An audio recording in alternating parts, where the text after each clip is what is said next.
দেখো বন্ধুরা, আবার একটা নতুন রেসিপি নিয়ে চলে এসেছি তোমাদের মাঝে। তো দেখতে পাচ্ছি কড়াইতে পাঁচফোড়ন দেওয়া হয়েছে, আর এদিকে দেখো আলু কাটা আছে। তো এবার আমি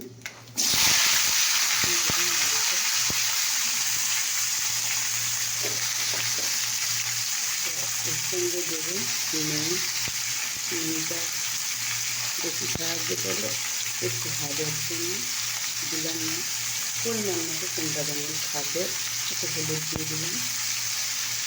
এবার আমি একটু নাড়াচাড়া করি, আর এদিকে দেখো লাল শাক হচ্ছে। তো দেখো বন্ধুরা নাড়াচাড়া হয়ে গেছে। এদিকে দেখো আমি একটু জিরে গুঁড়ো দিয়ে দিলাম। নিরামিষি রান্না করছি আজকে, আর একটু লঙ্কা তুলে দিয়ে দিলাম।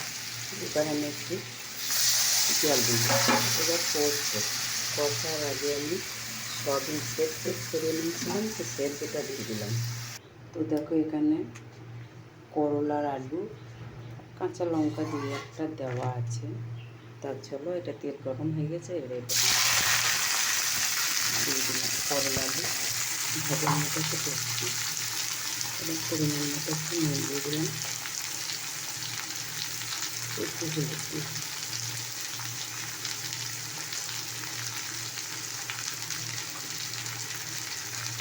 আর কিছু করবো না। দেখো বন্ধুরা কষা হয়ে গেছে, এবার আমি জল দিয়ে দিলাম। এবার আমি চাপা দিয়ে দেবো।